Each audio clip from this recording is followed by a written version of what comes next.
Family ആയിട്ട് കോഴിക്കോട് തെണ്ടി നടക്കുന്ന സമയത്ത് നല്ല പൊരി വെയിലത്ത് നല്ല വിശപ്പ് വന്നപ്പോൾ എവിടെയെങ്കിലും കയറി നല്ലൊരു ഭക്ഷണം അടിക്കാം എന്നുള്ളൊരു ചിന്തയിൽ നിന്നാണ് ഈ ഒരു റെസ്റ്റോറൻറ്റിലേക്ക് എത്തിയത്. കൂടെയുള്ളവർക്ക് പലർക്കും പല അഭിപ്രായങ്ങളാണ്. ചിലർക്ക് നാടൻ ഭക്ഷണം കഴിക്കണം, ബീഫ് കഴിക്കണം, മീൻ വറുത്തത് കഴിക്കണം, ചിലർക്ക് ചൈനീസ് കഴിക്കണം, സൂപ്പ് കഴിക്കണം എന്നിങ്ങനെ പലതരത്തിലുള്ള ഡിഷുകളിലേക്ക് അഭിപ്രായങ്ങൾ പോയപ്പോൾ ഇവയ്ക്കെല്ലാം അനുയോജ്യമായ ഒരു റെസ്റ്റോറൻറ്റ് തപ്പിയെടുത്താണ് നമ്മൾ ഇവിടെ എത്തിയത്. പിന്നെ ഇവിടെ ചിക്കൻ ഗീ റോസ്റ്റ് എന്ന് പറഞ്ഞ ഒരു ഐറ്റം ഉണ്ട് എന്ന് അറിഞ്ഞതുകൊണ്ടുകൂടിയാണ് നമ്മളിവിടെ കയറിയത്. സൂപ്പിൽ എല്ലാവർക്കും ചിക്കൻ സൂപ്പിനോട് തന്നെയായിരുന്നു താല്പര്യം. അതുകൊണ്ട് തന്നെ നമ്മൾ ചിക്കൻ ഹോട്ട് ആൻഡ് സവർ സൂപ്പും ക്രീം സൂപ്പും കൂടെ നമ്മൾ വാങ്ങി. രണ്ടും വളരെ തിക്കായിട്ടും നല്ല ചിക്കൻ കണ്ടൻ്റൊക്കെ ഉള്ള ടൈപ്പുള്ള നല്ല സ്പൈസി ആയിട്ടുള്ള നല്ല ഫ്ലേവറുകളൊക്കെ ഉള്ള സൂപ്പ് തന്നെയായിരുന്നു.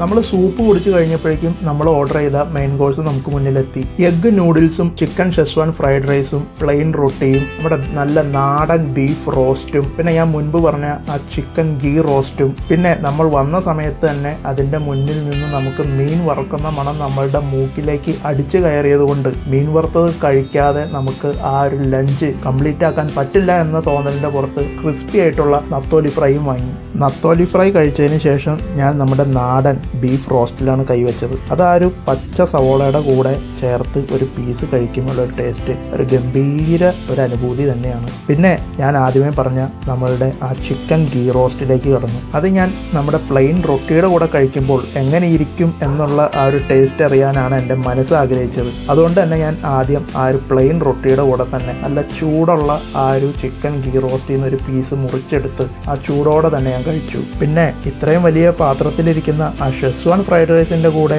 ഈ ചിക്കൻ ഗീ റോസ്റ്റ് ഒന്ന് ട്രൈ ചെയ്തില്ലെങ്കിൽ ഷെസ്വാൻ ഫ്രൈഡ് റൈസിന് വിഷമമായാലോ എന്ന് ചിന്തിച്ച് എൻ്റെ മനസ്സൊന്ന് പെടഞ്ഞു. അതുകൊണ്ട് തന്നെ ഒട്ടും വൈകിക്കാതെ ആ ഷെസ്വാൻ ഫ്രൈഡ് റൈസിൻ്റെ കൂടെയും നമ്മളുടെ ഈ ചിക്കൻ ഗീ റോസ്റ്റിനെ ഞാനൊന്ന് ട്രൈ ചെയ്തു. റൊട്ടിയുടെ കൂടെ എന്ന പോലെ തന്നെ ഈ ഷെസ്വാൻ ഫ്രൈഡ് റൈസിൻ്റെ കൂടെയും ഈ ചിക്കൻ്റെ ഡിഷ് നല്ലൊരു കോമ്പിനേഷൻ ആയിട്ട് തന്നെ എനിക്ക് തോന്നി. റൊട്ടിയെയും ഫ്രൈഡ് റൈസിനെയും മാത്രം പരിഗണിക്കുന്നത് കണ്ട് കണ്ണ് കലങ്ങിയിരിക്കുന്ന നമ്മളുടെ ന്യൂഡിൽസിനെ കണ്ടപ്പോൾ എനിക്ക് ശരിക്കും പറഞ്ഞ വിഷമം തോന്നി. അവനെയും ഒന്ന് പരിഗണിക്കാമെന്ന് വിചാരിച്ച് അവനെയും പ്ലേറ്റിലേക്ക് തട്ടി. പിന്നെ ഏതോ സിനിമയിൽ നമ്മളുടെ സിദ്ദിഖ് പറയുന്ന പോലെ എൻ്റെ കയ്യിൽ പൈസ വന്നാൽ എനിക്ക് അപ്പോൾ കൂളിംഗ് ഗ്ലാസ് വെക്കണം എന്ന് പറയുന്ന പോലെ പാത്രത്തിൽ വന്നിരിക്കുന്നത് ന്യൂഡിൽസ് ആണ് എന്നുണ്ടെങ്കിൽ ഫോർക്കും കത്തിയും കോലും ഒക്കെ ഉപയോഗിച്ച് കഴിച്ച് അഹങ്കാരം കാണിക്കാതെ എനിക്കൊരു മനസ്സമാധാനമില്ല. എല്ലാ ഭക്ഷണവും നല്ല ചൂടോടെ നന്നായിട്ട് കുക്ക്ഡ് ആയിട്ട് തന്നെയാണ് നമ്മളുടെ മുന്നിലേക്ക് എത്തിയത്. ഒന്നിനും നമുക്ക് വലിയൊരു തെറ്റ് പറയാൻ നമ്മളുടെ മനസ്സ് അനുവദിക്കുന്നില്ല. ബീഫിന് നല്ല വേവ് ആവശ്യമുള്ളതുകൊണ്ട് തന്നെ പല റെസ്റ്റോറൻറ്റുകളിൽ നമ്മൾ പോകുമ്പോഴും ചില സമയത്തൊക്കെ ബീഫ് അധികം കുക്കാവാത്ത ബീഫൊക്കെ നമ്മൾ തിന്നേണ്ട ഒരവസ്ഥ വരാറുണ്ട്. പക്ഷേ ഇവിടുത്തെ ബീഫായാലും വേറെ എല്ലാ ഡിഷായാലും നന്നായിട്ട് തന്നെ കുക്ക്ഡ് ആണ്. ഇത് കോഴിക്കോട് നടക്കാവിലുള്ള മെയ്ഫ്ലവർ റെസ്റ്റോറൻ്റ് ആണ്.